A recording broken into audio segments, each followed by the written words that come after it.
Lenin came to Russia in April, and the next month, in May 13th, 1917, the Blessed Virgin Mary appeared to 3 children in Portugal.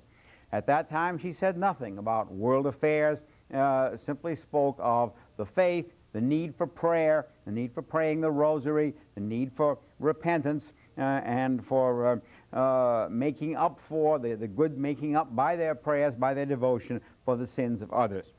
But she did appear, they saw her, and she said she would come back, and she came back on the 13th of the next month, and then on the 13th of the month after that. And that was July 13th, 1917. On her 3rd appearance to the children at Fatima, the Blessed Virgin Mary told them that there was going to be a great evil which would come out of Russia, and it would cause many to be martyred. It would cause much suffering to the Holy Father and to the faithful.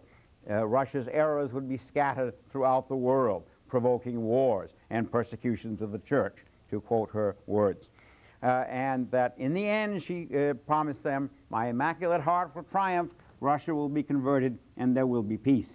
But she didn't say when that was going to happen, and the clear implication was that the more devotion and prayer that the faithful Catholics displayed, the quicker this might come.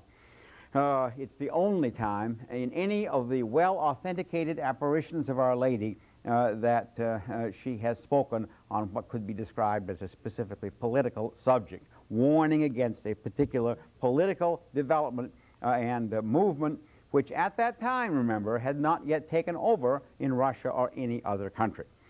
July 13th, 1917. The collapse of the social and political order in Russia continued over the next several months. The communists maintained their drive for power and their refusal to compromise, until finally, early in November, the communists triumphed.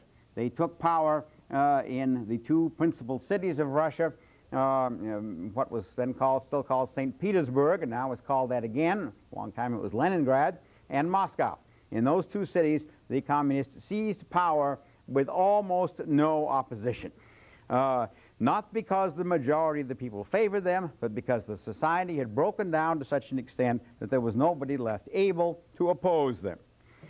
By the way, you may have heard of the October Revolution in Russia. Be confused about November. That was because the Russians used a different calendar than we have, an older calendar, which was 15 days different from ours. That was changed the following year. So by the Russian calendar, the revolution occurred in October. So now the communists have seized power in Russia. During the period of the provisional government, a free election had been held, the first one in Russian history for the whole country, for a national legislature called the Constituent Assembly. And it met in January of 1918 after Lenin had taken power. And this assembly was about 2/3 anti-communist. Only about 1/3 of the members were communists or collaborating with them. The communists never win free elections, you see. They never have in their history. So we saw that in Nicaragua just recently. Everyone expected the communists to win there, and they didn't. So they didn't win this election. But Lenin had now seized absolute power, and he let the assembly meet for 1 day, and then he closed the building where they were meeting and said, you can't meet anymore. And that was the end of the assembly. So a totalitarian government had clamped down upon Russia. Its rule was maintained by the ruthlessness and determination of Lenin and his party members, the secret police, and by the very effective propaganda the communists maintained. And their party organization was made the only legal political organization in Russia. Only the Communist Party was a legal party from the time Lenin took over until just last year, when Gorbachev finally changed that. Significantly enough, the first act of Lenin, when he took power the day after the revolution in November of 1917, was to seize control by the government of every acre of land in Russia. Every part of the land in Russia was made the property of the government. No private property in land was to remain. Now, the communist system thus established is and always would be, if anyone ever tried to do this again, God forbid, fundamentally contrary to human nature in every aspect. It's contrary to the spiritual nature of man, it's contrary to the moral nature of man, and it's contrary to the economic nature of man. All of these things are denied by the communist ideology. The communism is atheistic, it denies all religious aspirations, it specifically rejects morality as a restraint upon the action of the party and the government, so it exempts itself from all moral considerations, and it is fundamentally hostile to all of the basic methods by which men deal with one another, exchange their goods, trade, and make a living. It just rejects all of that. And it doesn't work. The system is impossible to sustain because of these characteristics. Perhaps the most striking example, I mentioned that Lenin took over all of the land in Russia as soon as he took power, and this meant the government owned all the land, and no farmer owned his own farmland, at least legally, and the communists proceeded in the course of events to seize control directly of the operation of the farmlands to set up collective farms. And they didn't work. They didn't produce food. For most of its history, the majority of food produced in the Soviet Union was produced on the tiny little plots of land that the government finally had to allow the individual farmers to harvest.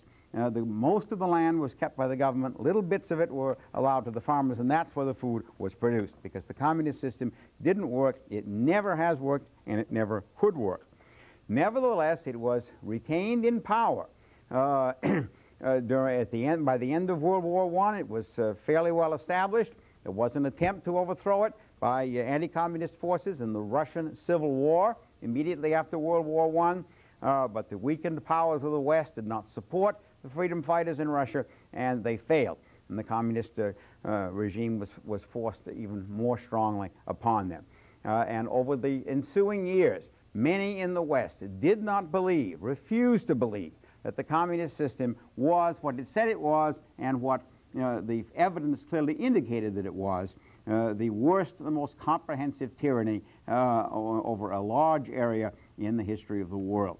And it was not until after World War II that much of the West rallied to anti-communism, and even then most people did not realize how bad this system was, how evil it was, how destructive of everything good and sound in human nature.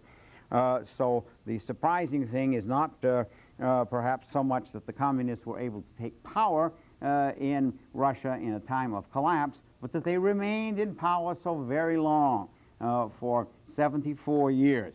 And I'm afraid that we in the West bear a substantial part of the responsibility for that. We were not tough enough against them. We did not challenge them hard enough. We did not support those who were challenging the regime elsewhere in the world and within the communist orbit strongly enough until toward the very end. So we were not sufficiently aware of this evil and didn't fight it hard enough. And although, thanks be to God, it has now been destroyed, at least in Russia, and we hope soon in all the other countries where it rules. Still, it was allowed to go on too long. Got rid of Nazi Germany in 12 years, but this system remained for 74.